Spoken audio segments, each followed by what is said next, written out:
presencia de un prestigioso profesional peruano, quien es el doctor Jorge Rendón Vázquez, ¿no? Quien obtuvo el título de abogado en la Facultad de Derecho, Ciencias Sociales de la Universidad de Buenos Aires. El título fue revalidado por la Facultad de Derecho de la Universidad Nacional de San Marcos del Perú. Él es doctor en Derecho de la Facultad de Derecho de la Universidad Nacional Mayor de San Marcos, doctor en Ciencias Sociales del Trabajo de la Universidad de París, doctor en Derecho de la Universidad de París. Fue también autorizado para dirigir el programa de investigaciones de la Universidad de París del Norte. Con estos antecedentes damos paso a nuestro expositor. Adelante, doctor Jorge, es un verdadero honor tenerlo con nosotros. Adelante, doctor. Pues ya, ¿me escuchan? Lo escuchamos muy bien, doctor. Ya, muchas gracias, doctor Nava, por esta presentación. Quiero agradecer al Tribunal Constitucional Plurinacional de Bolivia por haber tenido la amabilidad de invitarme a participar en este curso internacional.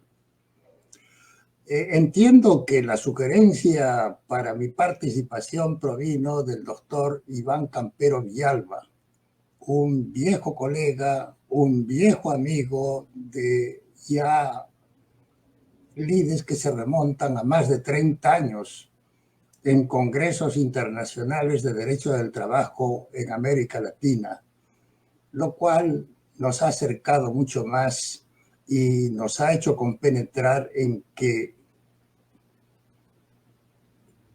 la creencia, el pensamiento de que esta participación en certámenes internacionales es sumamente valiosa, no solamente para las personas que asisten, sino también para las personas que exponen, porque tienen que preparar seriamente los trabajos, lo cual implica pues una labor de investigación que los relieva y los potencia. Esa es la importancia de estos congresos, reunir a colegas de varios países que pueden aportar sus experiencias personales, sus conocimientos, lo cual evidentemente es una parte importante de la formación en el área jurídica. He elegido yo como tema para esta exposición el trabajo en el curso de la historia, porque como ustedes lo van a escuchar, ¿no?, hay elementos del derecho del trabajo que surgen desde antes y que se repiten hasta ahora, ¿verdad? Y esa evolución nos muestra la importancia que tiene el trabajo. Y esto dicho, comienzo. El trabajo ha sido siempre una actividad de los seres humanos productora de los bienes destinados a la satisfacción de sus necesidades.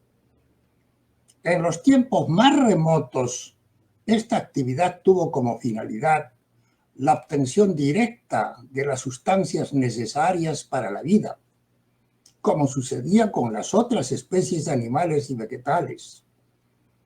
Para el mantenimiento de la vida se requiere oxígeno, agua y ciertas materias, y para obtenerlas, los seres vivientes deben realizar un esfuerzo. El oxígeno es aspirado de la atmósfera, el agua debe ser encontrada y las materias de origen vegetal, animal y mineral buscadas en la naturaleza.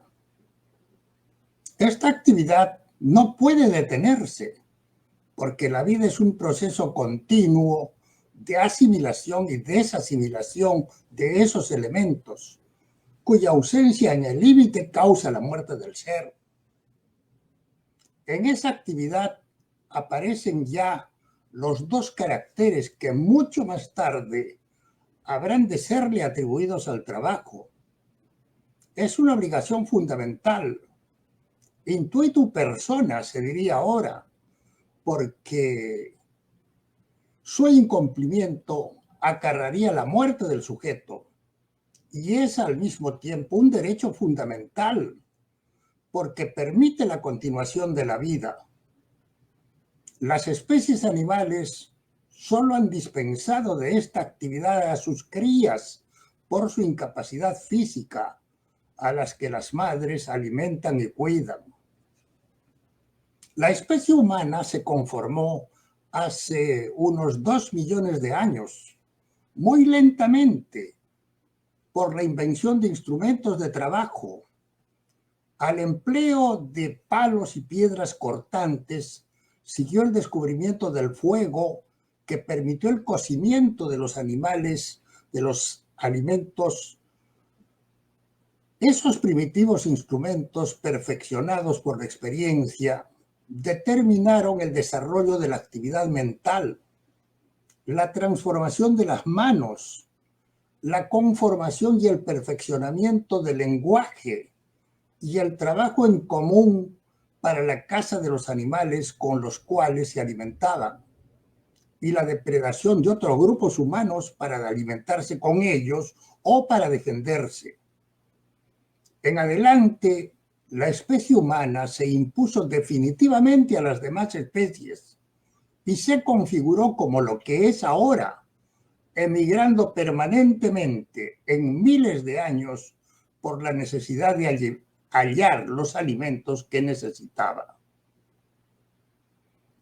Hace unos 12.000 años, algunos grupos humanos inventaron la agricultura, con la cual el trabajo pudo suministrar más bienes que los requeridos por las tribus que lo practicaban.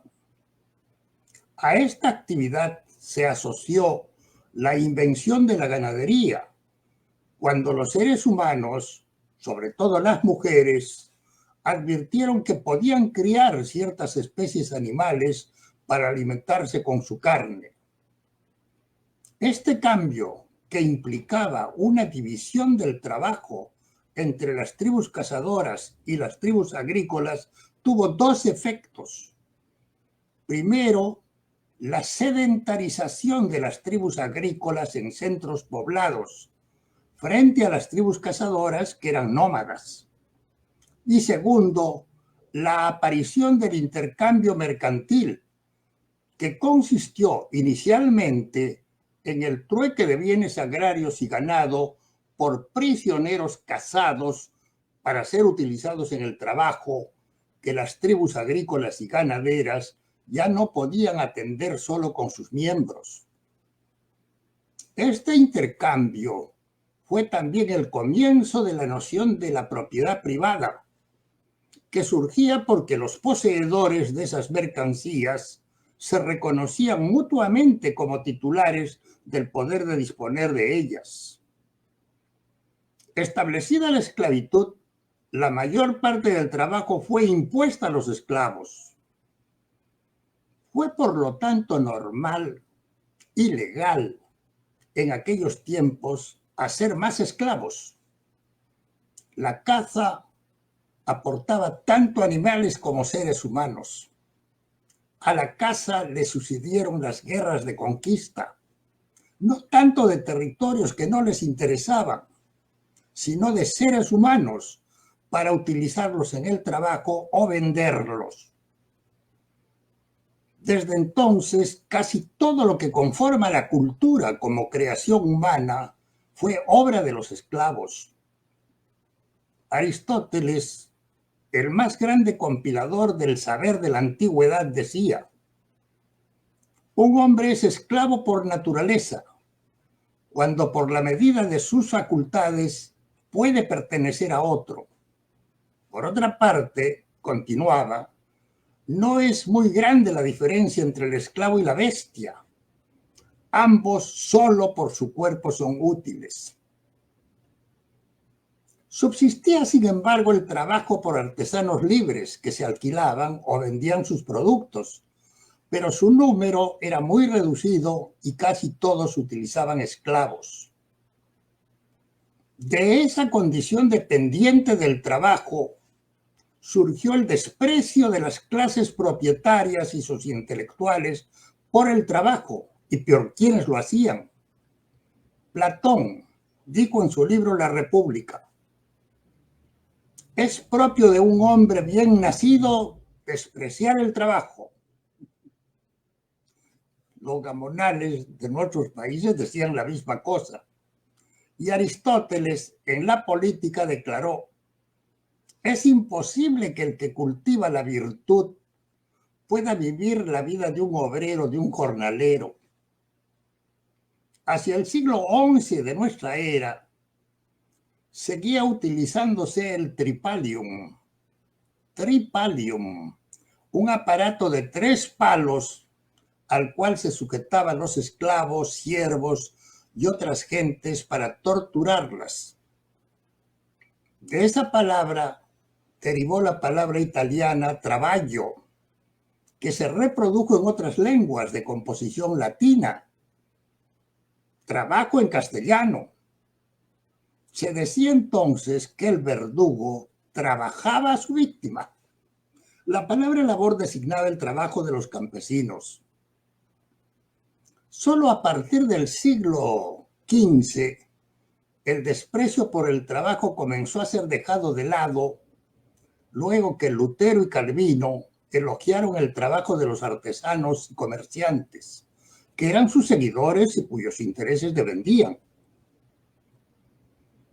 La civilización romana de la antigüedad, cuya base económica fue la esclavitud, se extendió a casi todo el continente europeo, el Asia Menor y el norte de África, es decir, el mundo conocido, lo que después se conoce como la civilización occidental.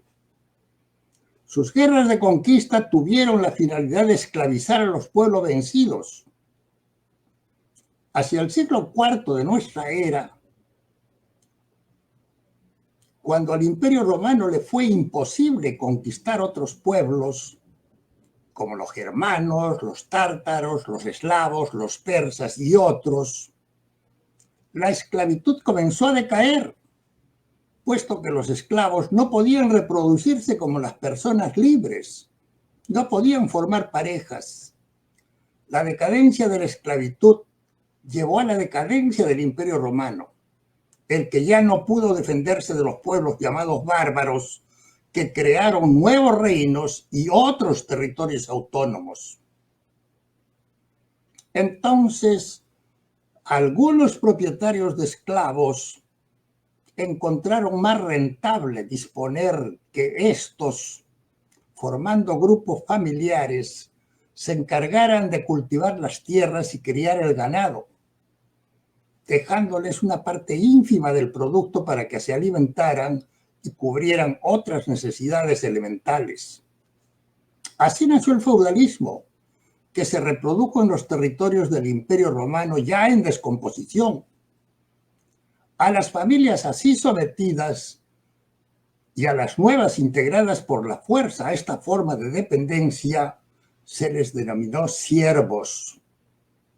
Los siervos eran más libres que los esclavos, porque no podían ser vendidos individualmente, pero sí podían serlo con las tierras a las que se hallaban adscritos.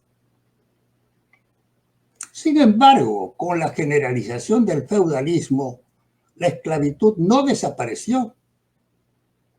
Por ejemplo, las conquistas emprendidas desde el siglo XV por ciertos grupos de aventureros de los países europeos, con la autorización de los reyes, por supuesto, estuvieron motivadas en gran parte por la captura de esclavos para venderlos o utilizarlos en el trabajo forzado en los campos, las minas y otras actividades. Recordemos la mina de Potosí. La esclavitud solo pudo ser abolida en el siglo XIX. En Estados Unidos fue necesario que el norte abolicionista derrotara al sur esclavista en 1865, la batalla de Appomattox, para prohibirla luego por una enmienda de la Constitución. La Edad Media, caracterizada por el feudalismo y el oscurantismo cultural, duró más de un milenio. En tan largo periodo, el trabajo tomó otras formas en los centros urbanos. Una de ellas fue la actividad artesanal, que consistía en la elaboración de objetos de uso familiar y personal, instrumentos de producción, palacios, viviendas y obras públicas. Estaba a cargo de los maestros, dueños de los talleres, pero quienes efectuaban casi todo el trabajo eran los operarios y aprendices, sobre los que aquellos, los maestros, tenían un poder de mando omnímodo, incluso para castigarlos cruelmente.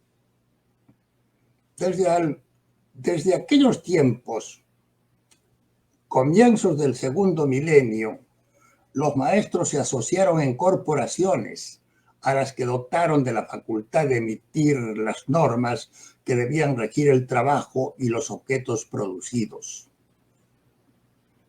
Otra forma de trabajo fue el comercio, asumido en su mayor parte por las familias de la comunidad judía, a las que se les había prohibido tener tierras y vivir en las ciudades amuralladas y los castillos.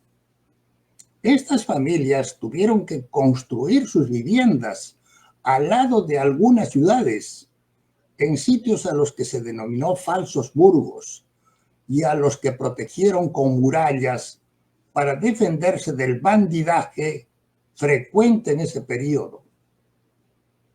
A los hombres y jóvenes de estas familias no les quedó otro camino para poder vivir que comprar ciertos bienes en un sitio y venderlos en otros donde faltaban. Muchas de esas familias se enriquecieron con esta actividad. Varios siglos más tarde, algunas de ellas la complementaron con el préstamo de dinero por un interés. Los primeros prestamistas judíos se sentaban en bancos colocados en los caminos, las plazas y otros lugares donde se les permitía estar. Esos bancos dieron origen al nombre de las entidades que se ocupan de recibir y prestar dinero.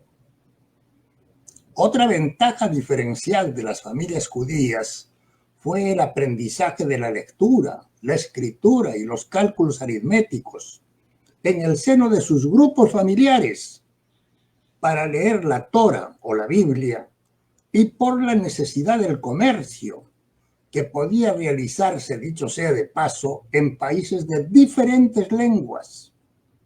Diferencia de efectos importantes con las otras comunidades y con los nobles, que eran casi todos analfabetos.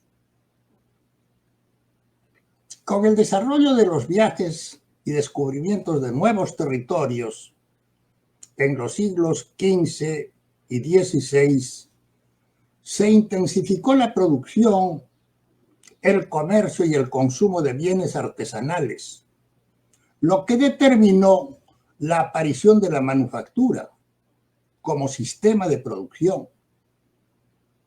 La manufactura consistió en la elaboración de bienes artesanales en grandes locales por trabajadores libres, en su mayor parte campesinos, fugados de los feudos o procedentes de las pequeñas propiedades. En esos talleres, los trabajadores utilizaban herramientas simples. La duración del trabajo se prolongaba todo el día. La disciplina era muy estricta.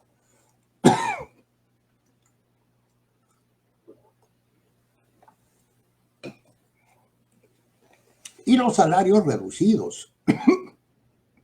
Por lo tanto, la plusvalía extraída de ese trabajo era muy elevada. La manufactura fue la primera expresión de la producción por el nuevo sistema capitalista,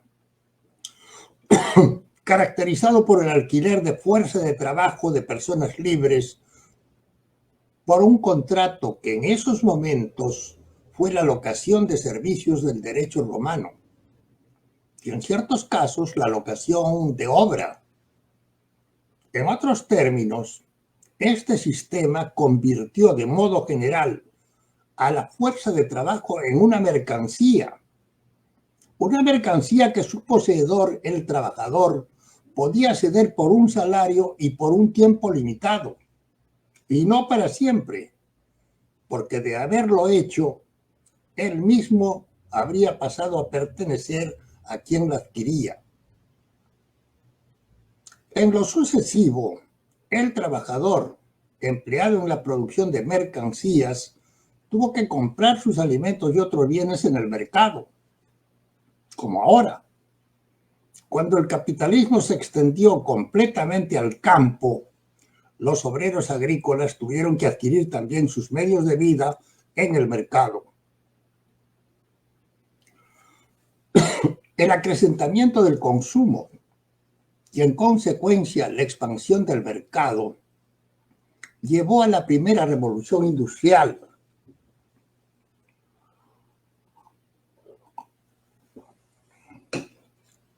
La revolución industrial tuvo como epicentro Gran Bretaña en la segunda mitad del siglo XVIII. Esta revolución consistió en la producción utilizando máquinas y dejando las herramientas como instrumentos complementarios. Sus etapas fueron, primero, la invención de máquinas textiles. Segundo, la fundición del hierro y la fabricación del acero en grandes hornos. Y tercero, la utilización del vapor de agua como fuente de energía.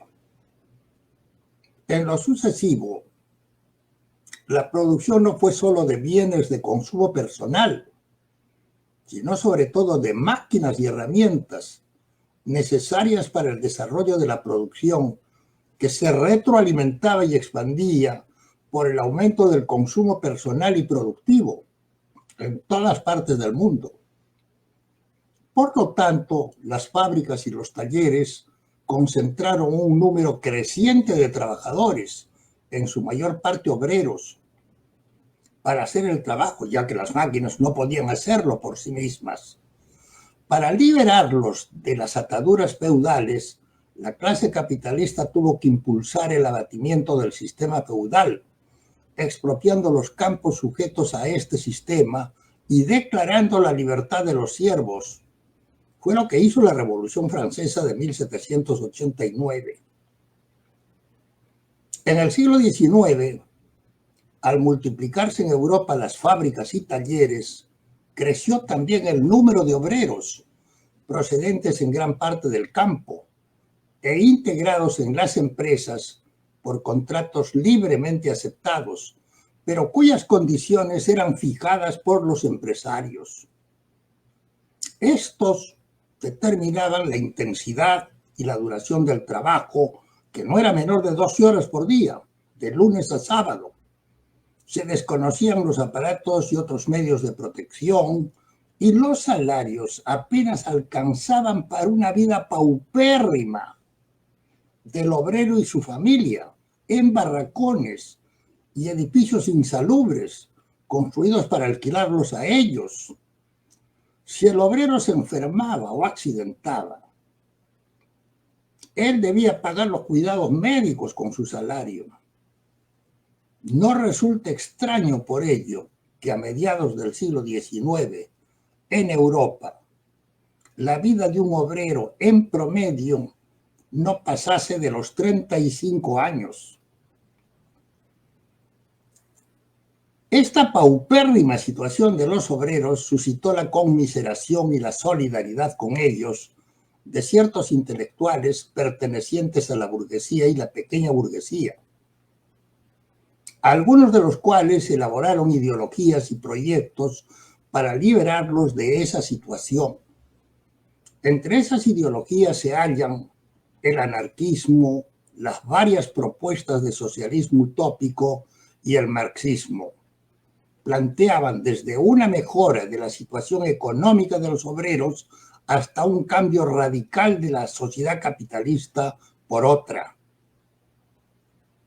Una de las reclamaciones más importantes desde mediados del siglo XIX fue la jornada de 8 horas, promovida por las organizaciones anarquistas y socialistas.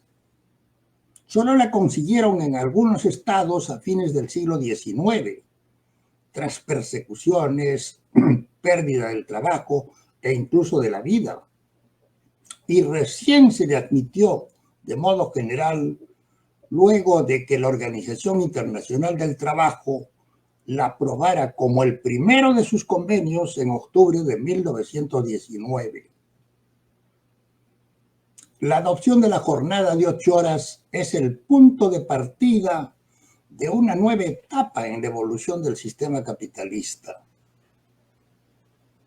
Esa regla jurídica inaugura la intervención del Estado en las relaciones laborales para proteger a los trabajadores de los excesos y abusos de los capitalistas y reducir el campo de libre trato mercantil entre empleadores y trabajadores solo a lo que no esté regulado por las leyes.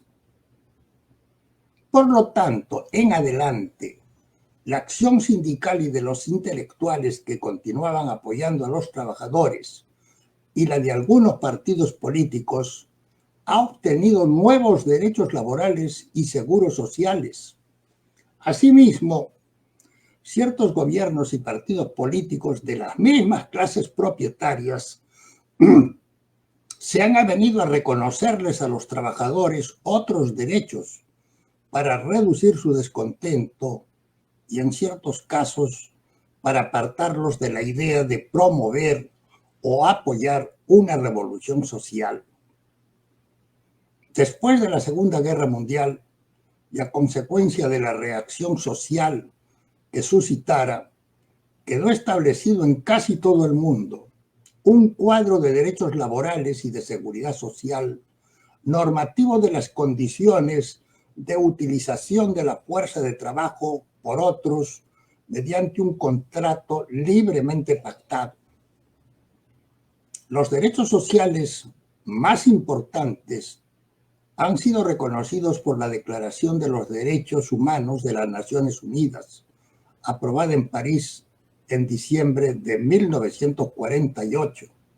Correlativamente, vean ustedes, en la Organización Internacional del Trabajo, en 1948 se aprobó el Convenio 87 que rige la organización sindical y la huelga, y en 1949 se aprobó el Convenio 89 que rige la negociación colectiva. De la obligación y del derecho de trabajar, así determinados, surgen para el Estado las siguientes obligaciones como parte de los servicios públicos que éste debe prestar.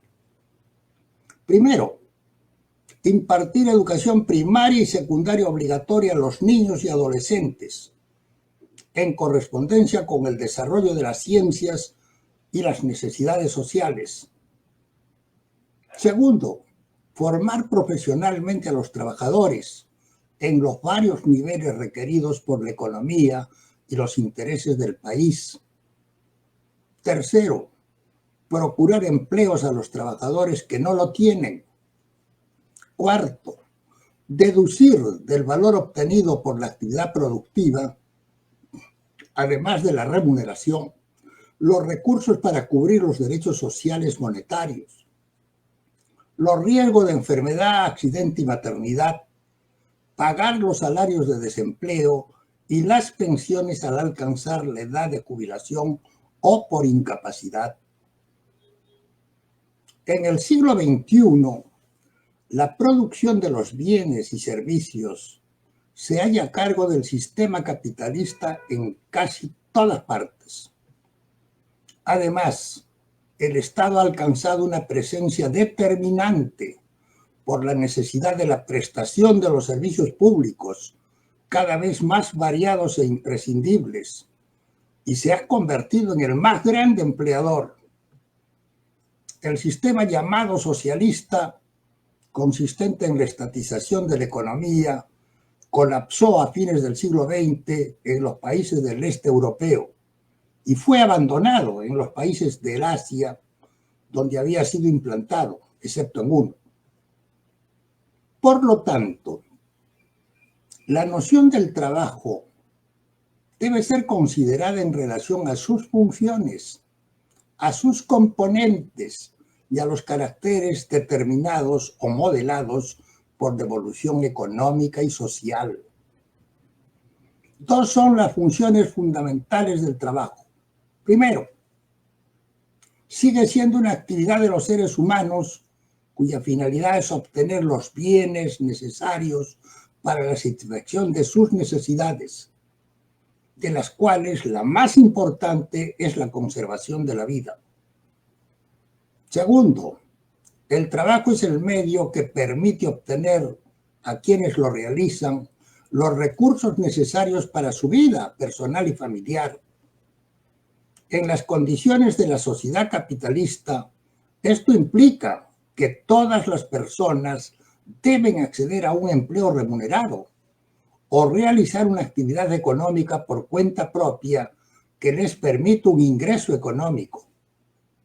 En consecuencia, el trabajo es, por una parte, un derecho fundamental y, por otra, una obligación moral esencial. Como obligación recaen las personas aptas de cada grupo familiar. Es una obligación solo moral, porque no está respaldada aún por una sanción si se le incumple. En cuanto a su configuración inmanente, el trabajo es una actividad mental y una actividad física. Es actividad mental porque todo trabajador debe pensar y determinar previamente cómo hará el trabajo, cómo deberá hacerlo. Ya se trata de actividades simples, muy complejas o abstractas. El trabajo es también una actividad física que se efectúa con los sentidos, las manos y desplazándose. A medida que las técnicas de producción avanzan, el componente mental del trabajo se hace más importante.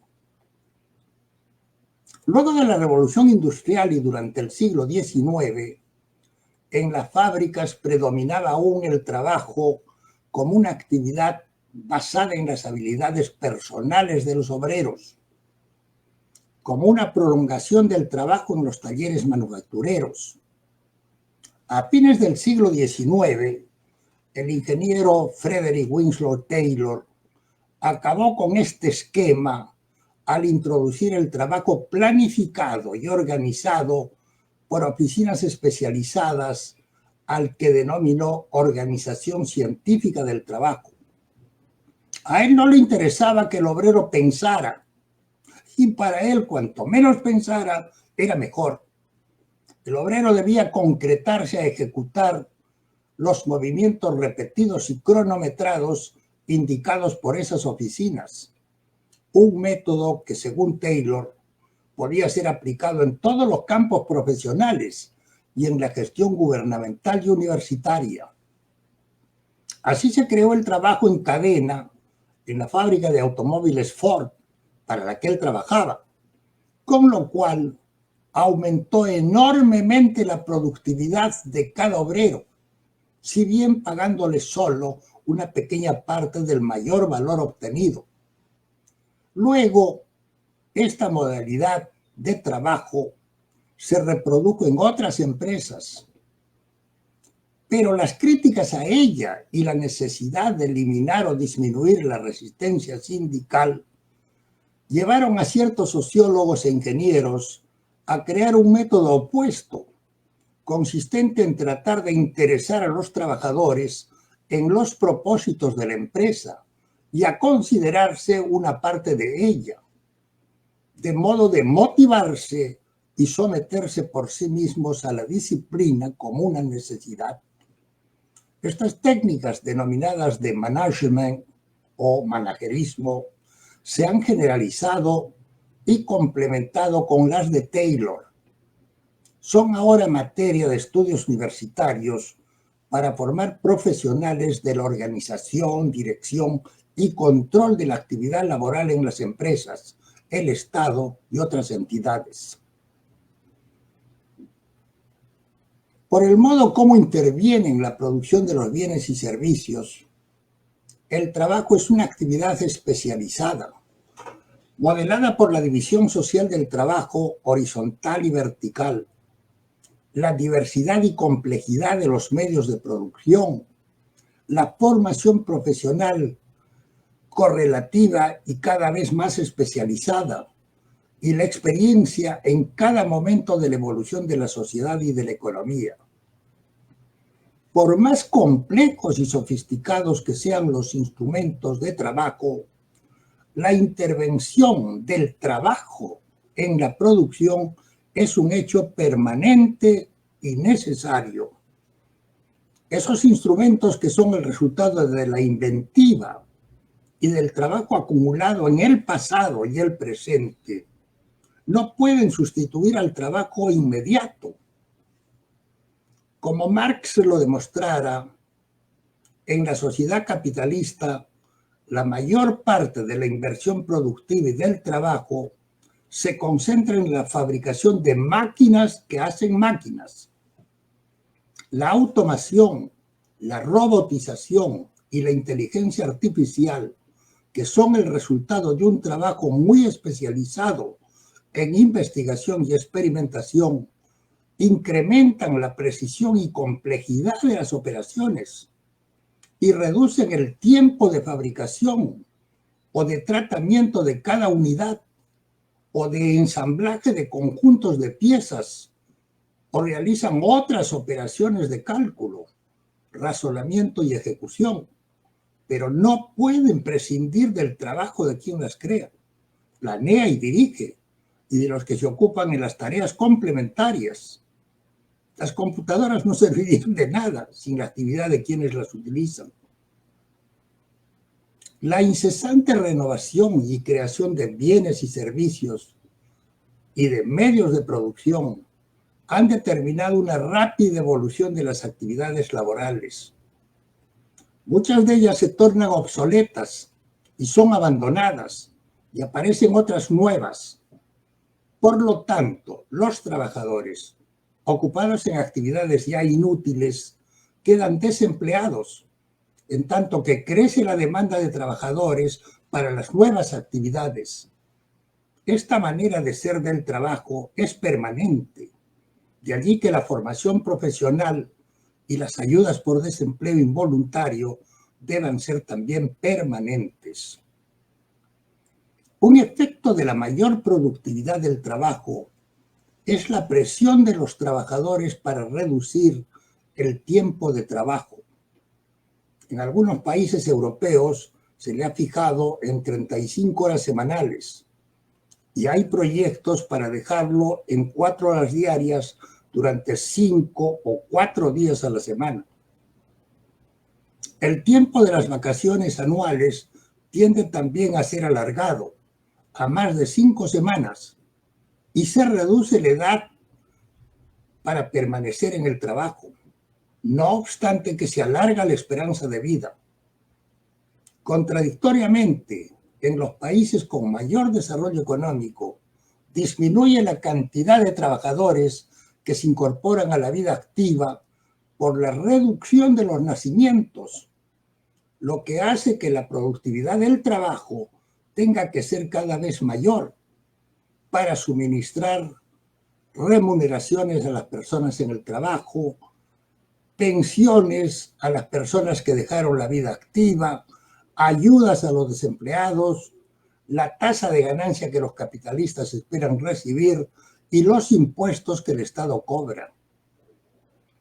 El intenso movimiento migratorio de trabajadores de los países menos desarrollados hacia los más desarrollados es promovido por una parte por la necesidad de estos países de contar con esa fuerza de trabajo en actividades para las que no se requiere una formación profesional muy especializada, como la agricultura, la construcción, los servicios de limpieza, hotelería y otras, pagándoles menos que a los trabajadores nacionales. Y por otra, por la insuficiencia de empleos en los países de origen de esas migraciones y por el menor monto de las remuneraciones en estos en relación a la de los países más desarrollados a los que se dirigen. En el siglo XIX,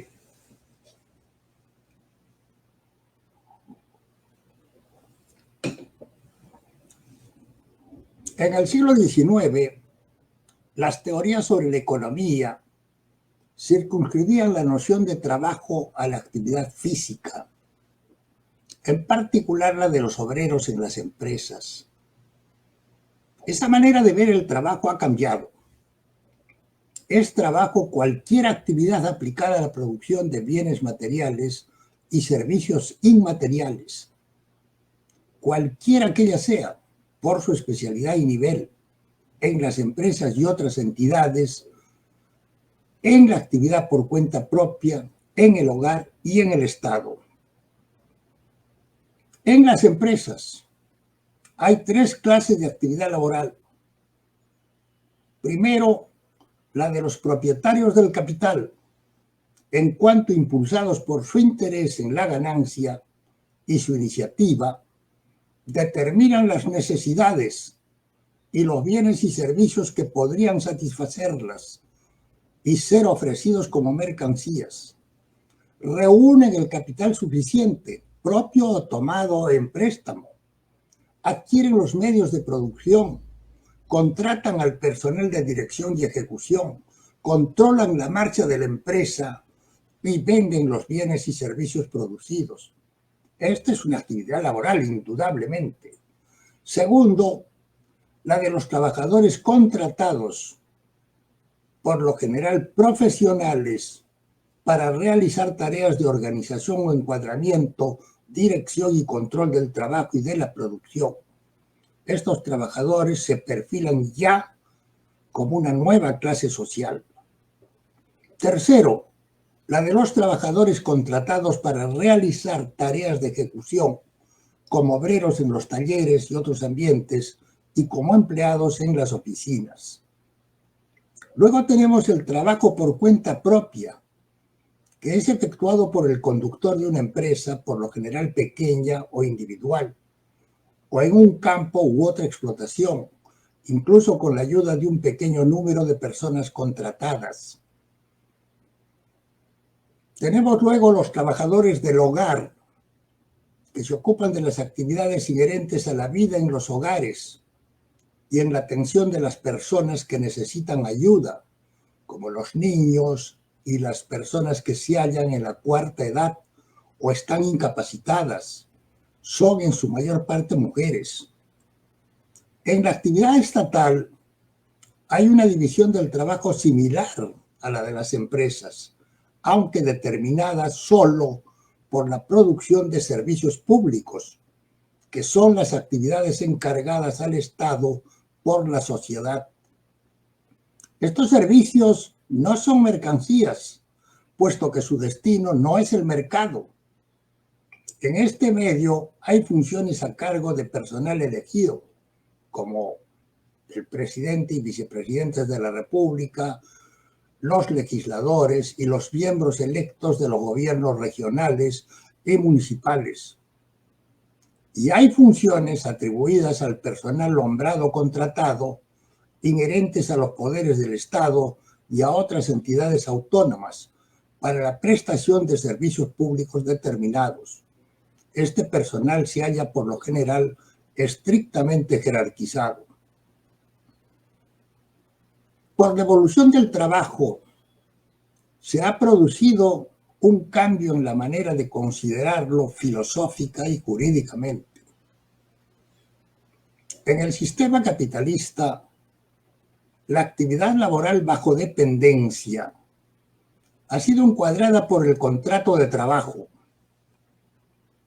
Este contrato no conlleva la dependencia absoluta del sistema esclavista, sino una dependencia relativa, determinada por la libertad de la persona, los derechos laborales y de seguridad social y el control por el Estado, que le han dado una nueva configuración social. Por esta evolución, la fuerza de trabajo ha dejado de ser una parte del patrimonio de los capitalistas mientras la alquilan y ha alcanzado una nueva connotación. Es ahora una fuerza con una función social equivalente a la fuerza y función social del empresario. Ambas fuerzas no pueden existir ni marchar separadamente, puesto que la producción de los bienes y servicios no sería posible solo con la actividad del empresario y el capital, ni tampoco solo con el trabajo contratado. Por lo tanto, ambas fuerzas tienen que unirse voluntariamente para emprender la producción y circulación de los bienes y servicios. Lograda esta conjunción, el empresario o capitalista solo puede utilizar la fuerza de trabajo en las condiciones admitidas por la legislación y pactadas, y los trabajadores deben ejecutar el trabajo según las especificaciones legales y las recibidas de quien puede darle órdenes. Es la realidad económica y social.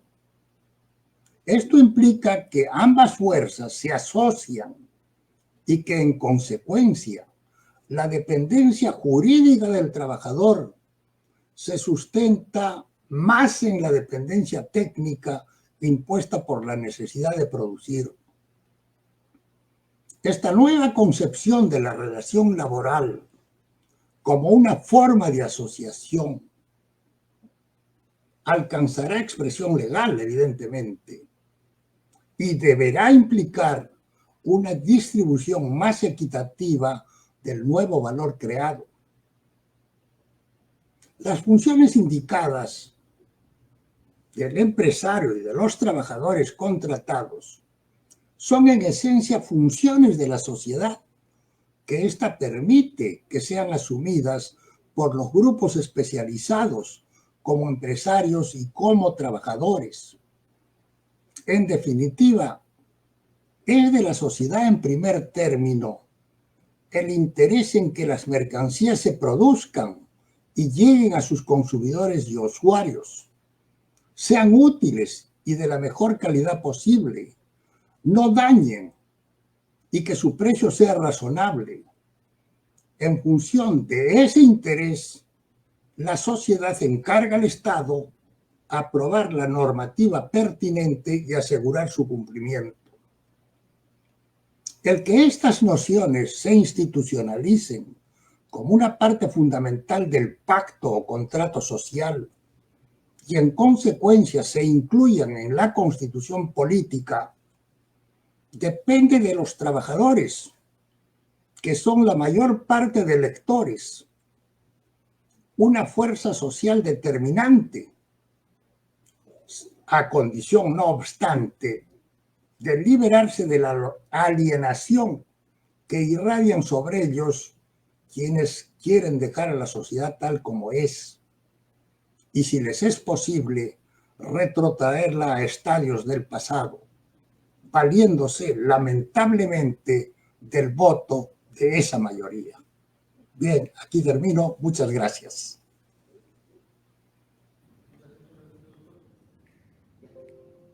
Muchísimas gracias al doctor Jorge Rendón Vázquez por esa brillante exposición, siempre importante para ver la forma en que el derecho laboral ha ido evolucionando en el transcurrir del tiempo, ¿no?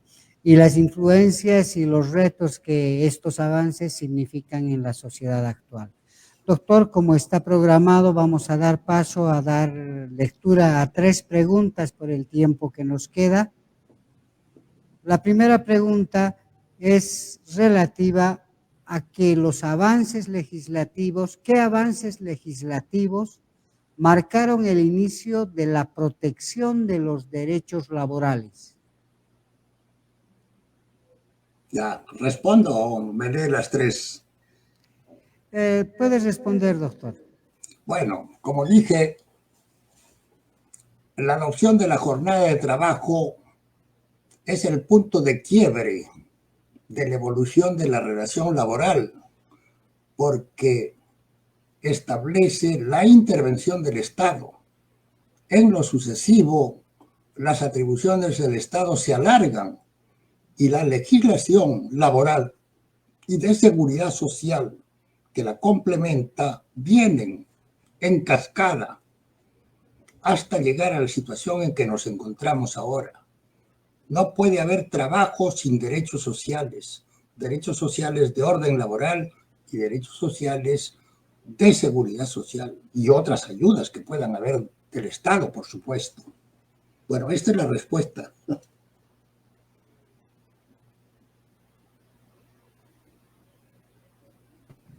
Muchísimas gracias, doctor Rendón. La segunda pregunta va dirigida respecto a la implementación de la inteligencia artificial. ¿De qué forma afecta los derechos laborales? ¿Esta afectación es positiva o negativa?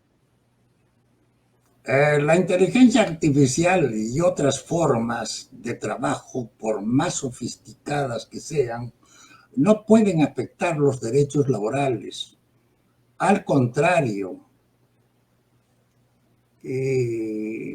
las fortifican, porque para llegar a la inteligencia artificial se requiere el trabajo organizado de alta especialidad, y ese trabajo solamente puede funcionar si tiene derechos sociales.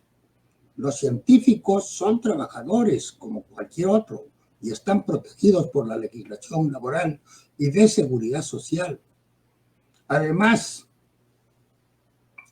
la inteligencia artificial en sí, como aplicación, tampoco puede desplazar los derechos laborales de ninguna forma, porque el hombre que trabaja seguirá trabajando. Ustedes tienen, por ejemplo, los aviones, sobre todo los aviones, en los vuelos, sobre todo internacionales. Después del despegue se coloca el piloto automático y el avión va prácticamente sin que intervenga el piloto desde su punto de partida hasta su punto de llegada.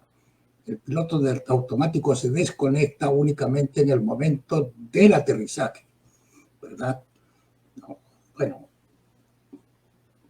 por más inteligencia artificial que haya, tiene que haber trabajadores costado, ¿no? Y esos trabajadores deben estar protegidos, evidentemente. Al contrario, estas formas de trabajo muy sofisticado incrementan los derechos sociales, porque el trabajo en estas actividades es un trabajo que causa mucha fatiga mental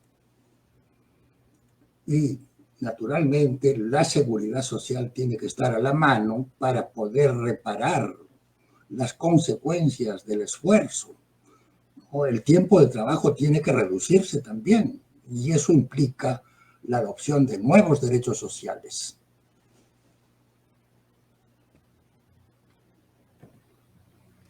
Muchísimas gracias, doctor Rendón.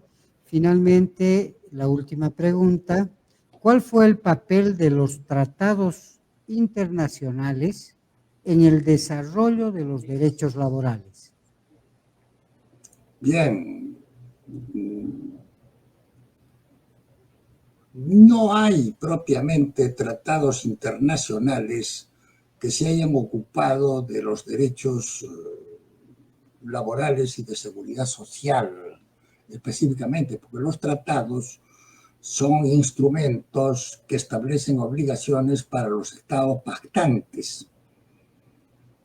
En materia laboral y de seguridad, a partir de la creación de la Organización Internacional del Trabajo, se estableció un sistema consistente en que en el seno de esta organización se pueden aprobar convenciones por el voto mayoritario de los participantes, de los estados participantes, convenciones que luego los estados pueden incorporar a su legislación interna. De manera que por sí los tratados de la Organización Internacional del Trabajo no son vinculatorios, ¿verdad? Solo son, siempre y cuando los trabajadores los admitan en su derecho interno por un acto de ratificación, como cualquier otro tratado internacional.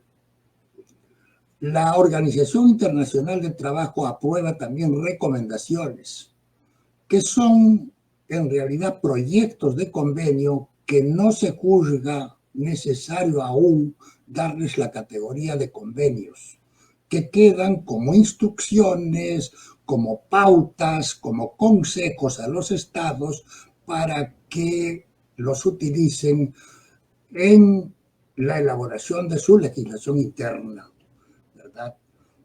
De manera pues que, repito, la Organización Internacional del Trabajo aprueba convenios y recomendaciones, ¿verdad?, que son de temas estrictamente laborales y de seguridad social. Se agrega, por supuesto, la formación profesional, que es una nueva rama del derecho, y la política del empleo.